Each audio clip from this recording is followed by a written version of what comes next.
자, 여러분들 가장 중요한 것 미국 형사절차기관이죠. 오리엔테이션에 해당되는 부분인데 사실 오리엔테이션이라고 하기보다는 여러분들이 이게 여러분들이 뭐 경찰학을 하든 또는 뭐 법률학을 전공을 하든 아주 기본에 해당되는 거고요. 미국에서 그 민사사건으로 인해서 검사가 등장하는 경우는 거의 없으니까 대부분이 여러분들이 통역으로 그 재판장에 나갈 때는 형사법에 관해서만 나간다는 사실 여러분들 잘 기억을 해 두십시오. 그래서 오늘 그 Overview of Criminal Procedures in the United States 이 정도에 해당되는 자료 제가 여러분들 인쇄된 거 보내드렸잖아요. 그거를 뭐 이미 한 번쯤 읽어보셨다고 가정한 상태에서 제가 차근차근 설명드리면서 약 4회에 걸쳐서 끝낼 텐데요. 그 서론 및 재판 전 절차, 그리고 두 번째는 재판 중의 절차, 세 번째는 재판 후의 절차, 그리고 네 번째로는 결론 및 주의할 점 이렇게 되어 있는데 사실은 재판 후의 절차와 결론은 내용이 좀 적어요. 그래서 제가 그 서론 및 재판 전의 절차 이 부분이 가장 중요하고 여러분들이 많이 배석해야 될 문제들이 발생을 하기 때문에 이 부분을 여러분들이 여러 번 듣고 강의 들으셔서 그 머릿속에 어떤 내용으로 재판이 전개되는지에 대해서 여러분들이 다 알고 계셔야 되는 건데 먼저 주의할 점은요. 미국의 경우에 주마다의 형사 절차의 차이가 있습니다. 그리고 주 내에서도 차이가 있고요. 그리고 헌법이나 법률에 규정되어 있는 절차와 실제 절차와는 차이가 또 있을 수 있다는 점이죠. 사실 미국에서는 무려 52개의 형사소송법이 있어요. 왜냐면은 주마다 형사소송법이 있으니까 일단 50개잖아요. 거기다가 연방형사소송법에다가 그리고 District of Columbia 그러니까 그 워싱턴 DC 형사소송법 해서 모두 52개의 형사소송법이 있는데 자 이것은 가장 중요한 포인트는요. 헌법에 위배되면 안 된다는 거죠. 그리고 대법원의 판례 또한 무시하면 안 되고요. 연방법률에 저촉되지 않는다면 얼마든지 다양한 그런 주법들을 만들어낼 수 있다라고 하는 것들 또는 다양한 제도를 시행할 수 있다고 하는 것들을 여러분들 잘 기억을 해야 됩니다. 그리고 또 하나 염두해야 될 부분들은요. 그 영미의 형사 절차 중에서 우리가 시행하고 있지 않다는 것은 실제로 시행하고 있지 않아서 용어의 혼란이 있을 수 있는 점인데요. 예를 들어서 대배심 제도 경우에서 우리 한국법과 미국법의 그런 차이가 발생을 하거든요. 그래서 우리의 대한민국에서의 여기서 우리는 대한민국인데 대한민국의 형사소송 절차에서의 그 대배심 제도는 이제 막 꽃 피어나가고 있는 거라서 조금 다른 점이 있지요. 그래서 어떤 세세한 부분의 용어 하나하나가 미국의 법률과 한국의 여러분들이 그간에 경험해왔던 왜냐면은 법정 통역사 하실 분들은 한국 문화와 한국에 대해서 잘 아셔야 되기 때문에 제 생각에는 적어도 한국에서 대학을 마치신 분들 정도가 가장 많거든요. 그래서 그런 분들은 또 한국법에 익숙해 있어요. 그래서 그런 부분들을 적절히 여러분들이 털어내고 미국법에 익숙한 그러한 여러분들이 설명과 그 다음에 통역에 알맞은 그런 어휘 구사력이 가장 중요하기 때문에 제가 자꾸 잔소리처럼 강조드리지만요. 처음 여러분들이 공부 시작하자마자 2개월 동안 뭐라고 그랬어요? 3회에 걸쳐서 법정 용어를 통독해 주시고 정독 그리고 3회에 걸쳐서 속독 빨리 읽어서 머리에 띄워넣는 그래서 한국말은 한문으로 되어 있기 때문에 그런 한문으로 표현되는 그러한 그 미국법 절차의 용어들을 여러분들이 적절하게 빨리 교환시키는 행위죠.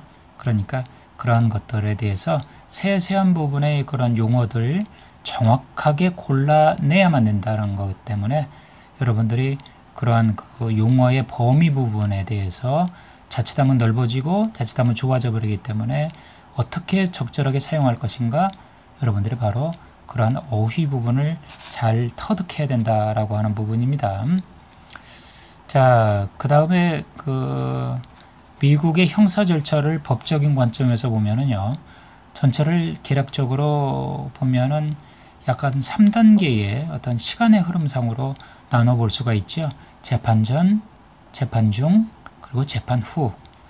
대부분의 경우에 있어서 체포로 인해서 피고에 대한 형사 절차가 시작이 되겠죠. 물론 경우에 따라서 형사 절차가 영장 발부에 기초가 되는 어떤 소장의 작성에서 시작될 수도 있겠지만요. 재판 중 절차는 배심원을 고르면서 시작이 되겠죠. 그리고 판사나 배심원이 판결을 내림으로써 끝이 날 수가 있죠. 만약에 피해자가 유죄 판결을 받았다면은 그 유죄 판결을 받은 거에 관해서 몇 년형으로 살 거고 어떤 내용으로 살 거냐라는 선고 절차가 또 시작이 되겠죠. 그래서 선고 후에 피고인은 유죄 판결과 선고에 대해서 또한 상소를 할 수가 있겠죠. 자, 첫 번째, 여러분들 교재 보고 계시죠? 203페이지입니다. 소장의 작성. 그렇죠. 소장이라고 하는 말은요, 어떤 지정된 관리, 그러니까 치안판사, 매지스트레이트라고 하는 건데요. 이 사람 앞에서 작성을 하고, 그 다음에 notary public, 공증인이나 쥐에 따라서 경찰관 앞에서도 작성할 수가 있는데, 한마디로 범죄 사실의 발생을 관리 앞에서 주장하는 것, 그게 소장입니다. 그렇죠. 그래서 범죄의 피해자가 작성을 할 수도 있겠고요. 범죄 행위를 직접 목격했거나 범죄 사실에 관한 정보를 가지고 있는 경찰관이 할 수도 있습니다. 이것을 체포영장, an arrest warrant을 발부하는 근거가 된다라고 하는 거죠. 피고인이 이미 영장 없이 체포됐다면요, 소장은 대개의 경우 경찰관이 피고인이 치안판사, 매지스트레이트죠, 앞에서 나타나는 시점에서 작성을 할 수가 있습니다. 자, 그래서 소장을 작성해서 체포가 가능하겠죠. 자, 체포에는 두 가지 종류가 있습니다. 하나는 영장에 의한 체포와 영장이 없는 체포입니다. 그러니까 영장에 의하지 않은 체포가 되겠죠. 영장에 의한 체포는요, 소장을 작성해서 치안판사에다가 제시를 하면요. 자, 여기서 치안판사는요, 자격 요건과 업무가 주마다 다릅니다. 그리고 시와 군, 카운티에 따라서 다른 차이가 있는데, 예비심사를 행하고 영장을 발부하는 권한을 갖는 일반 법관과는 구분되는 어떤 법관을 말합니다. 그래서 어떤 지역에 따라서는요, 변호사 자격이 없는 사람이 선거에 의해서 치안판사로 선출되기도 합니다. 그렇죠? 단 경범죄, misdemeanor 정도의 법규로 지정된 범죄에 대해서는 일반적인 사건으로 심판할 수가 있겠죠. 자, 그래서 다시 치안판사를 보면은 치안판사에게 소장을 작성해서 제시를 하면 치안판사는 이를 읽어보고 상당한 이유가 있는지, probable cause. 자, 여기서 상당한 이유라고 하는 것 주목해야 되겠죠. 주위의 상황과 그런 현실적인 것들을 객관적 종합적으로 판단해서 피의자가 그 범죄를 저질렀다고 판단하는 것이 상당한 것은 reasonable이라는 표현이고요. 통상적으로 50% 이상의 확률이 있는 경우를 상당한 이유라고 봅니다. 우리는 상당한 이유 정도 하게 되면은 reasonable을 넘어서 거의 저질른 한 90% 정도를 상상하기 마련이잖아요. 그게 아니라 약 한 50% 정도의 확률이면은 여기에서는 상당한 이유, 그러니까 상당한 이유, 어떤 reasonable에 해당된다라고 하는 거 여러분들 주의해야 됩니다. 우리 한국적 정서와는 조금 다르다라고 하는 거죠. 그래서 이런 상당한 이유가 있다면 영장을 발부하게 되죠. 반면에 영장 없이 체포하는 경우는요, 경찰관이 마침 그 근처에 있든지, 그래서 범죄가 발생하는 경우에 또는 시민이 어떤 특정 범죄의 범인을 체포를 할 수도 있겠잖아요. 그런 경우에 해당되는데, 미국에서 무려 95%의 체포가 영장 없이 행해집니다. 영장 없이 체포할 경우에 체포하기 전에 경찰관이 상당한 이유가 있다는 확신을 가져야 되고요. 그리고 그러한 점에서 이 비율은 아주 중요한 의미를 갖고 있습니다. 나중에 이러한 믿음은 서약스웰을 한 후에 소장을 작성할 때 법정에서의 증인, 테스트머니 할 때 입증되어져야 되겠죠. 큰 범죄가 아닌 경우 체포를 하기보다는요. citation, 소환장이나 소환통지서, summon스를 사용하도록 법률로 정하는 경우가 많습니다. 자, 배심원은 summon에 해당되는 거죠. 배심원으로 출두하라고. 자, 소환장, citation은 법원이나 경찰관이 소환장이 발부되는 사람에게 특정한 날짜에 법정에 나와서 피의 사실에 대해서 소명하도록 명령하는 어떤 명령장입니다. 자, 소환 통지서, 서먼스는 경찰관이 셰리프. 여기서 왜 셰리프가 되었냐면요. 폴리스맨이 아니라 왜 셰리프냐면 카운티 단위로 이게 행해지기 때문에 카운티 경찰을 셰리프라고 하잖아요. 그래서 조금 다릅니다. 기타 특정 관리들에게 발부할 수가 있고요.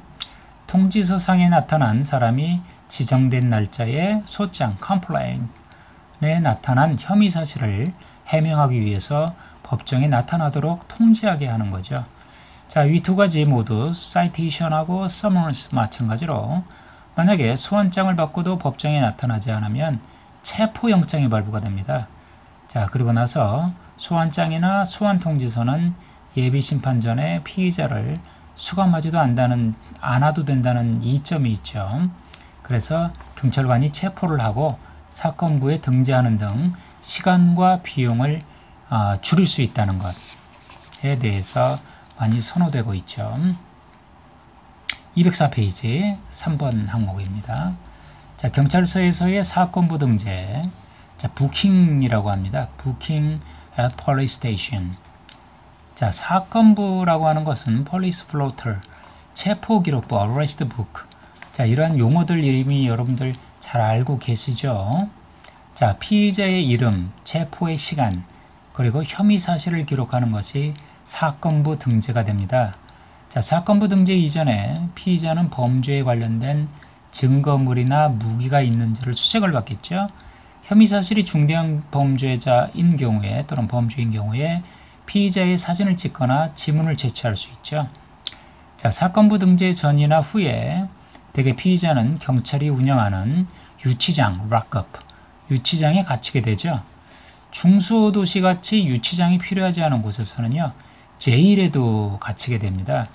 그래서 대부분의 지역에서 체포를 당한 사람은 변호사나 친척 중에 연락하고자 하는 사람이 있다면 연락할 수 있도록 전화를 사용할 수 있게 해주죠. 또 어떤 지역에서는요.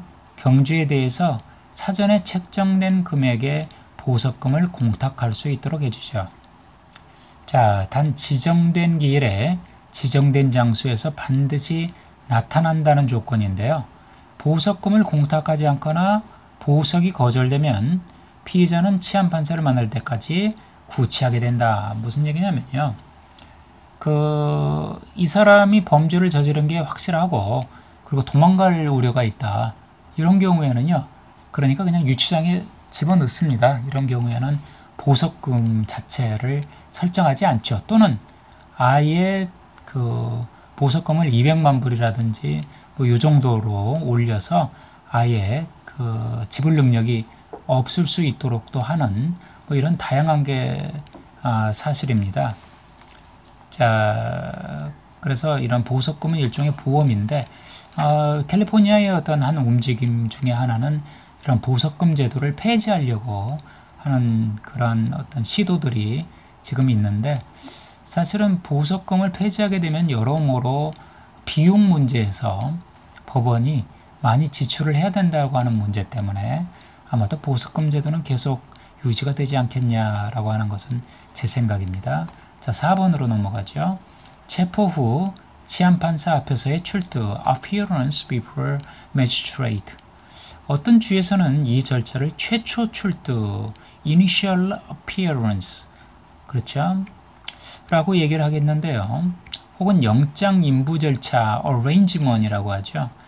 대부분의 주에서는 체포당한 사람은 불필요한 지체 없이 without unnecessary delay, 그러니까 지체 없이 바로 저지 판사나 치안판사 앞에 출두하도록 하고 있죠. 자, 여기서 불필요한 지체 없이의 의미는 주의 법률과 판례에 따라서 다를 수 있죠. 자, 연방 및 대부분의 주에서는요, 6시간이 지난 후에 피의자를 치안판사 앞에서 최초 출두를 위해 데리고 가는 것은 피고인의 자백이 자발적인가를 결정할 때 고려할 만한 하나의 요소가 된다고 하죠. 몇몇 주에서는 구체적인 시간수는 정하지 않지만 종합적으로 상황을 고려해서 사건별로 불필요한 지체가 있었는지의 여부를 또한 판단하게 됩니다. 치안판사 앞에서는요, 피고인에게 자신의 권리를 고지하고요, 고지해야 될 사항 중에서 대개 미란다 워닝스, 여러분들 영화 보면 많이 나오잖아요. 미란다 고지했는지 안 했는지. 예, 그래서 또한 피의자, 미란다라고 하는 것은요, 그러니까 여러분들 묵비권이라고 하는 거 많이 들어봤잖아요. 무슨 말이든 불리하게 법정에서 사용할 수 있다는 것, 그리고 변호사의 도움을 받을 수 있다는 것. 그러니까 변호사의 선임을 할 만한 능력이 안 되면, 돈이 없으면 법원에서 변호사를 선임해 준다는 것에 대해서 경고함으로써 피의자가 진술을 강요당하지 않고 자발적으로 진술하도록 해줄 수 있는 것이 바로 미란다 워닝인데요. 자, 피의자는 법률이 요구하는 바에 따라서 다른 권리를 또 고지받죠. 고지를 해주는 권리는 주에 따라 다르고요. 예비 심사를 받을 권리가 있겠고요. 반대 증인을 대진 신문할 권리를 또한 가질 수 있겠고요. 그리고 신속한 재판에 대해서 보장받을 권리가 있겠고, 자기 무죄 거부 특권 안 했다고 할 수도 있겠고요. 그리고 불법 수집 증거 배제, 불법적으로 수집된 증거는 빼달라고 얘기할 수도 있겠죠.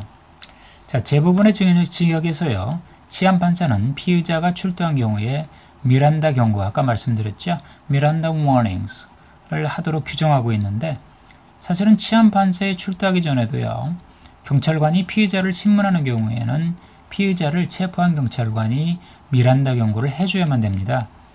미란다 경고를 해주지 않으면요, 피의자는 이 진술은 법정에서 증거 능력이 없습니다.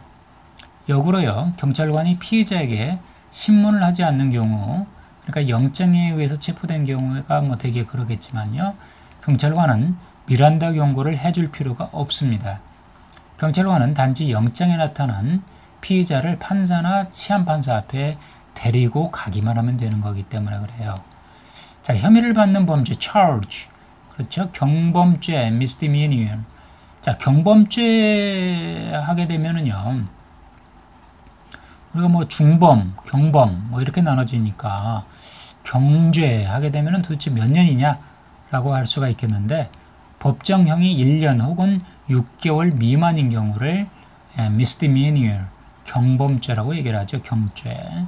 치안판사 앞에서 범죄 사실 인부 절차를 하고 혐의를 받은 범죄에 대해서 인부 여부를 답변할 수도 있겠죠. 자, 인부 절차, arrangement에서 가장 중요한 위치를 차지하고 있는 것이 바로 인부 답변인데요. 혐의 사실에 대해서 admit, 인정하거나 deny, 부정하게 되는 단계가 바로 2단계입니다. 여러분들이 법정에 출두하게 되는 단계도 바로 2단계가 되죠. 많은 경죄들이 2단계에서 피의자가 인정하거나 guilty, 그렇죠? 또는 집행유예, suspended sentence, 이거를 함으로써 절차가 종료될 수도 있어요. 혐의를 받은 범죄가 felony, 중죄, 그러니까 법정형이 사형 또는 무기징역 또는 1년 이상의 범죄를 felony, 그러니까 중죄라고 하죠. 체포를 당한 사람이 2단계에서 인부 여부를 답변해야 되는 것은 꼭 아닌데요. 답변의 선택에 있어서 어려움이 있는 만큼의 답변 준비를 할 수 있는 시간적 여유도 줍니다. 자, 대신에 중죄 사실에 대해서 예비 심사, 그러니까 preliminary examination 절차를 열게 되겠죠. 다섯 번째 항목으로 보석의 설정. 아까 제가 말씀드렸잖아요. 보석은 사실은 그 주마다 다르지만은 그 없는 주도 있어요. 보석 절차가 없는 주도 있는데 그 보석을 행하는 이유는 사실은 이 사람을 잡아놓음으로써 발생되는 그런 비용들 이제 그런 부분이 크다라고 볼 수가 있는데 보석이라고 하는 것은 법원의 요구로 피고인이 납부하는 그런 그 지정된 일시와 장소에 나타나 혐의를 받는 사실에 대해서 답을 할 것이라고 하는 것을 보증하기 위해 되는 그러니까 일종의 보증금입니다. 자, 이론상으로 보석제도의 유일한 목적은요. 재판을 위해서 지정된 시간에 피고인이 나타나게만 하면 되는 것인데요. 실제상으로 보석제도는 석방 시에 사회적으로 위험성이 높거나 판사가 석방하기 원하지 않는 피고인들을 석방하지 못하게 하는 수단으로 사용을 하고 있죠. 이러한 관행을 예비적 구금이라고 하는 건데요. Preventive Detention. 자, 대법원은요, 1984년에 연방보석제도 개선법상에서 연방법원의 판사가 중대한 범죄로 소추당한 피해자에 대해서 어떤 조건을 붙이더라도 피의자의 위험성으로부터 사회가 안전하다고 볼 수 없다고 판단하는 경우, 그러니까 재판 전 석방, 그러니까 pre-trial release를 거부할 수 있게 하는 어떤 규정을 합헌이라고 판결을 했죠. 자, 또한 많은 주에서 법률로서 판사나 치안판사는 판사가 자신의 판단, recognizance로 보석금 없이 또는 어떤 피의자라 하더라도 석방할 수 있게 하고 있죠. 이것은 피의자가 공동체와 유대관계가 아주 두터워서 재판에 나오지 않을 확률이 거의 없을 경우에만 그렇고요. 만약 피의자가 그래도 나타나지 않는다면 체포영장을 발부하게 되죠. 자, 오늘은 여기까지 하겠습니다. 다음 시간부터 6번 항목 예비심사부터는 조금 더 빨리 진행해서 모두 사회에 걸쳐서 여러분들이 미국의 형사 절차 개관에 대해서 여러분들이 잘 인지할 수 있도록 제가 잘 설명을 드리겠습니다. 차근차근 하나씩 여러분들 열심히 하셔서 꼭 성과 이루시기를 바라겠습니다. 고맙습니다.